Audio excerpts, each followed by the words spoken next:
FYF Fest stands for Fuck Yeah Fest. So why add another fest when there's already a fest? Fuck Yeah Fest. I don't know, man, that just seems redundant, don't you think?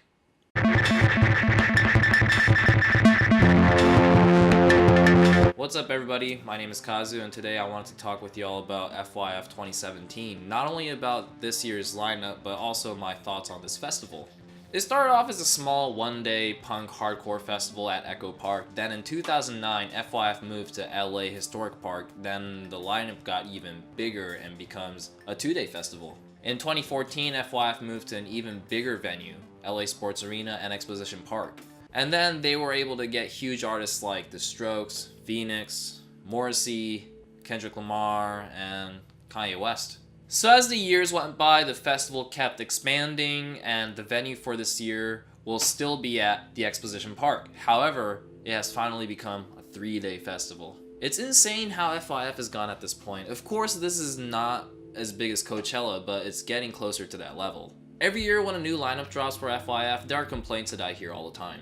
One of them is definitely how much the price has gone up. I understand. I remember going to my first FYF in 2012, and the weekend pass at the time was around 80 bucks. I thought that was a steal, especially for that 2-day lineup. Then in 2013, when Yeah Yeah Yeahs and My Bloody Valentine headlined, it was 100 bucks for that weekend. I mean, how can you pass that up?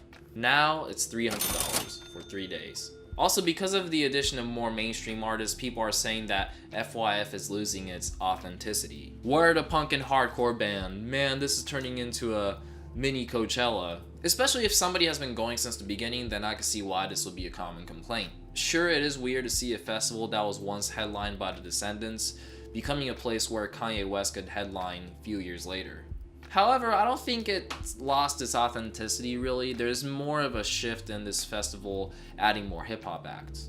Sean Carlson calls FYF a mixtape of a festival, and I agree. When you look at the lineup, it's something that could be on a mixtape you give to your friends. And yes, there are mainstream R&B and hip-hop acts there, but the organizers aren't necessarily out picking whoever is the most popular right now. I think it's more about picking artists who can help create unique experience and make the lineup more eclectic. And I'm happy with that. If one day they decided to book Nickelback and Creed as the headliner, then yeah, there will be some issues. But for right now, I think FYF did an incredible job with their lineup this year. It's diverse, and it's filled with bands and artists that I want to see. So yeah, I was having a hard time creating this list. So let's get right into it. Here's a top 15 artists you should go see at FYF 2017. And just to let you know, this is very biased, and this is my list. So if you want to share your own, then please leave a comment. Thank you. Number 15, King Cruel. Archie Marshall is back, and so far this is the only US date he's playing. If you want to hear unique jazz rock, then check this guy out. Number 14, Grandaddy. Great indie rock band from the 90s. They released a new album this year and are going on tour. I'm already going to their show this year, but for those who's not aware of this band, I highly recommend them. It's really cool space rock, and they even did a soundtrack for 28 Days Later. Number 13, Thundercat. Known Flying Lotus collaborator and Brainfeeder artist will be performing at this year's FYF. And he released his fantastic album, Drunk. I've had quite a bit of opportunity to see him play live, but I still haven't, so I will not take it for granted this time. Number 12, Hannibal Buress. The first year I went to FYF was 2012, and at that time there was a comedy tent. There will be comedians like Neil Hamburger, Mark Maron, and Eric Andre. And that section of the festival suddenly disappeared, so for Hannibal Buress to be on the lineup is very surprising. And he's the only comedian on the lineup, so I have no idea what's going to happen. Number 11, Whitney. Their music has really started to grow on me. At first I was kind of like meh with the dude's vocal, but yeah, it's on the list now, so it doesn't matter anymore. The guitar work on their album is great, and it has 60s influence all over, and they're executing it in their own way. I'm just really curious to hear them play live. Number 10, No Name. Her style is really unique, and her beat is very organic and extremely chill. And over that, she spits these poetic verses, and she caught people's attention from her collaboration with Chance the Rapper. But, I'm glad people are getting into her stuff because her album Telephone is really good. So, yeah, this will be a set that I will not miss at FYF. Number 9, Captain Jazz. I love it when a random reunion happens, and this is the most surprising one. They haven't played live shows since 2010, and for them to perform at FYF this year is awesome. But if you guys are looking for some classic emo, then check these guys out. Number 8, Bad Bad Not Good. You can never go wrong with these guys. Their jam will blow your mind no matter what. Their hip-hop infused jazz will be the most energetic part of this festival, no doubt. Number 7, Slow Dive.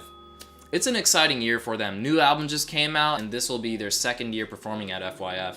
I saw them for the first time when they reunited and played at 2014 FYF, and they sounded amazing. If you haven't had a chance to see them live, then this is a must. Number 6, Missy Elliott. I like her music, but I think it's on the top of the list for more of a nostalgic reason. I wasn't really there listening to her album back to back, but so far FYF is the only date she will be playing, so it's gonna be a really cool experience.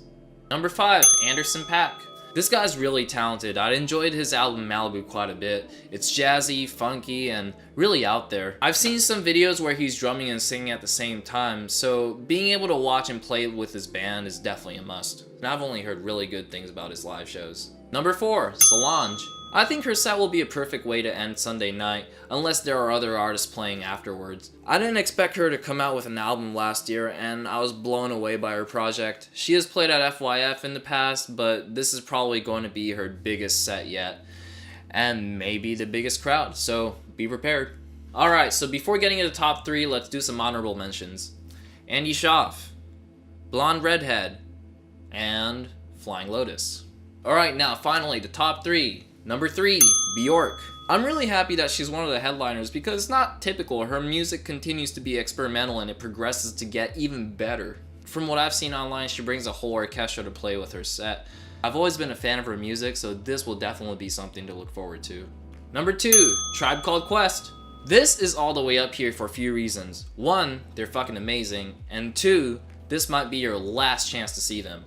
For Kanye West's Yeezus tour, Tribe opened for him in New York, and that was supposed to be their last show. You know, now that they lost Phife Dawg and have released a new album, they are going to embark on their last tour. Q-Tip said this is our last record and we'll probably do a world tour. After that, that's it for the rest of our lives. So yeah, you better not miss out on seeing them. And the number 1 on this list will go to Frank Ocean. Blonde was my favorite album last year, and I've been loving all the recent tracks that Frank has been dropping. It's a slim chance, but it will be cool if he brings out some special guests for his headlining performance. He was supposed to headline in 2015, however he canceled last minute and Kanye ended up replacing him. I was still happy with that, and now is the perfect time. As much as I enjoyed Nostalgia Ultra and Channel Orange, I don't think it's as good as Blonde. So for Frank to become a headliner this year was a perfect time. Alright, well that was my top 15 artists to go see at FYF in 2017. I hope you enjoyed the video, and thank you for those who's been listening to the podcast and for those that's been subscribing. I really appreciate that. My name is Kazu, and I'll see you guys next time when you take a break. Bye.